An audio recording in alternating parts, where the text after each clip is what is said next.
Bonjour à tous, voici l'histoire du petit Nicolas. On ne parle pas au chouchou.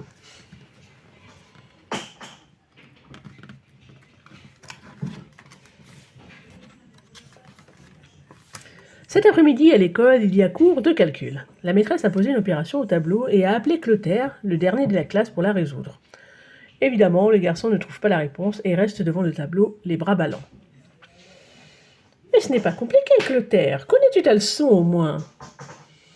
Oui, très bien, enfin un peu. Bafouille Clotaire avant d'avouer. Non, en fait, je ne la sais pas du tout.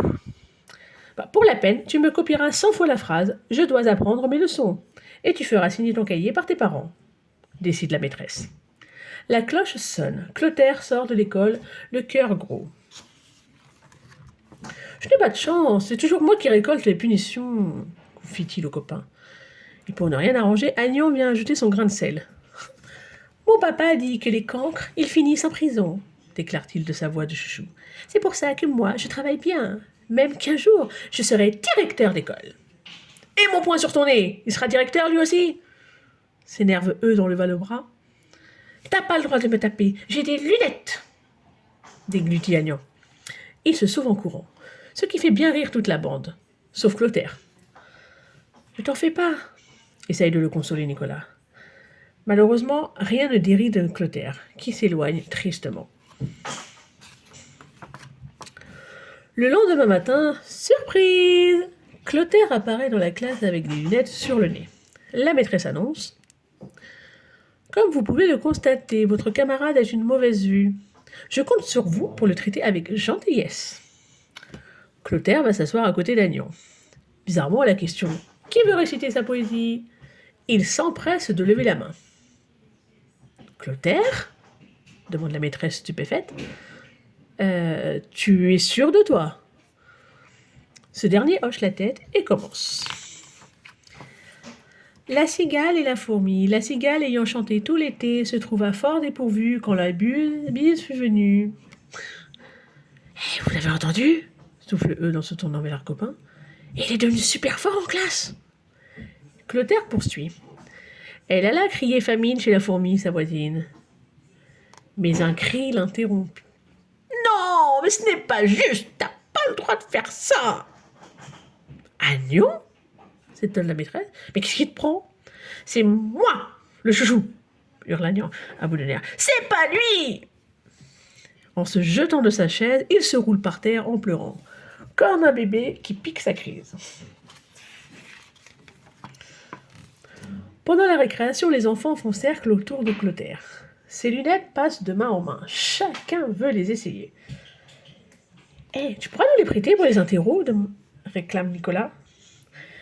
C'est-à-dire que... hésite Clotaire. Il aperçoit alors Alceste en train de manipuler ses lunettes, les mains pleines de beurre et de confiture. Non, pas question, tranche-t-il en reprenant son bien. Ce n'est pas un jouet. Ses cris attirent le bouillon. Qu'est-ce qui se passe ici? C'est eux, rapporte Clotaire. Ils veulent me chipper mes lunettes. Regardez-moi bien dans les yeux, là, se fâche le bouillon. Le premier qui embêtera Clotaire aura affaire à moi. Vexé de s'être fait gronder, Nicolas et les autres vont bouder sous le préau. Mais ne faites pas la tête, tente Clotaire en les rejoignant. Va-t'en, sale rapporteur, on ne veut plus te parler, le rejette Eudes. Mais enfin, gémit Clotaire dépité. Venez les gars, on va lécher le chouchou tranquille. Il doit apprendre ses leçons, reprend Eudes sans pitié. Clotaire se retrouve seul, avec ses lunettes tachées de beurre. Il les essuie rapidement sous son pull et les replace sur son nez. Après l'école, Nicolas réunit les copains dans la cabane du terrain vague. Perché sur un banc, il prend la parole. Avec ses lunettes, Clotaire est devenu un chouchou, pire qu'Agnon. Ouais, c'est vrai, crie son public en chœur. J'ai un super plan. L'opération halte au chouchou est enclenchée. De son côté, Clotaire rentre chez lui à pied, mais il n'y voit pas bien clair avec ses lunettes toutes grasses. Il percute d'abord un tronc d'arbre. Pardon, madame, dit-il à l'arbre avant de continuer son chemin. Il évite un monsieur de justesse, disparaît à l'angle de la rue et Badaboum bam badam bing. Un énorme fracas retentit. Le lendemain matin, quand elle pénètre dans la classe, une drôle de surprise attend la maîtresse. Tous ses élèves portent des lunettes. Mission accomplie, chuchote Nicolas à Eudes. Grâce à mon plan, personne ne sera le chouchou.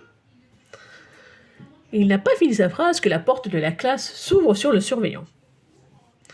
Mademoiselle, un de vos élèves a été victime d'un accident en rentrant de l'école hier soir. Clotaire entre alors dans la salle avec ses lunettes et un bras dans le plâtre. Une fois Clotaire installé, la maîtresse déclare d'un air malicieux. Puisque tout le monde a une excellente vue aujourd'hui, nous allons en profiter pour bien travailler. Sortez vos cahiers, dictez. Oh non! Protestent les garçons, l'air sidérés derrière leurs fausses lunettes. Bien entendu, cela ne te concerne pas, mon petit Clotaire. Avec ton bras cassé, tu dois te reposer. À la récré, les copains se défoulent en jouant au foot. Même Agnon fait désormais partie de la bande. Resté tout seul sur le côté, Clotaire quémande. Je peux jouer avec vous? Avec ton bras? Mais tu rêves! Se moque Nicolas. Au niveau chouchou, on est complet, affirme Eudes en montrant Agnon. La bande s'attroupe autour d'eux. Clotaire avise Alceste en train de manger un pain au chocolat. Et toi, tu pourrais au moins me donner ton goûter, lui dit-il. C'est quand même de ta faute si je ne peux plus bouger mon bras. Alceste lui rétorque d'un ton narquois. Pas de bras, pas de pain au chocolat. Ouh! Schrounch! Et il ne fait qu'une bouchée de son goûter sous le nez du pauvre Clotaire, ce qui fait rigoler d'ailleurs les autres. Ce n'est pas juste, vous n'avez pas le droit de faire ça, craque le nouveau chouchou. Le bouillon accourt au pas de charge. Qu'est-ce qui se passe encore ici? Monsieur Alceste, il vient de manger mon goûter, manque Clotaire. Ah oui, eh bien mon petit bonhomme, je vais t'apprendre à profiter des plus faibles que toi. Et saisissant Alceste par le bras, le bouillon le traîne vers son bureau.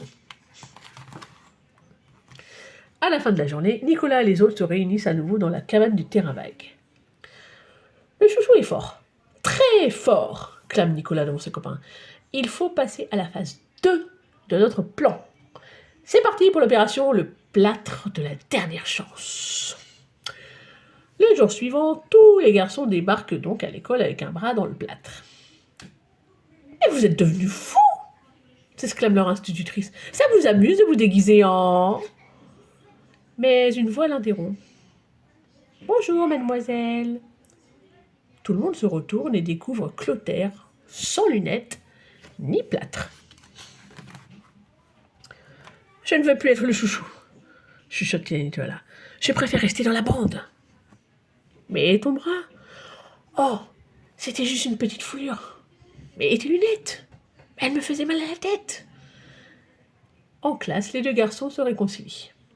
« Ah ben, je suis drôlement content que tu sois redevenu comme avant, » sourit Nicolas. « Moi aussi. Être le chouchou de la maîtresse, ça va 5 minutes, mais... » Et à ce moment-là, la cloche retentit et les enfants sautent de leur chaise.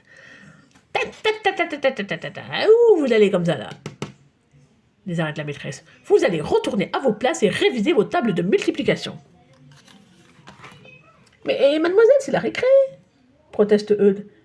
« Avec vos blessures, ce ne serait pas prudent de vous laisser sortir, » répond-elle espiègle avant d'ajouter. « Par contre, toi, mon petit Clotaire, tu peux aller t'amuser puisque tu es guéri. » Pris au piège, les garçons se rassoient et lancent un regard noir à Nicolas. « Eh, bravo pour ton super plan, hein !» siffle Eudes en procédant. « Et voilà, » pense Nicolas. « Je savais que ça se passerait mal. Quand on veut devenir le chouchou de la maîtresse, on finit toujours par perdre ses copains. » Et voilà la fin de l'histoire. N'hésite pas à venir liker et surtout à t'abonner. Merci et à la prochaine.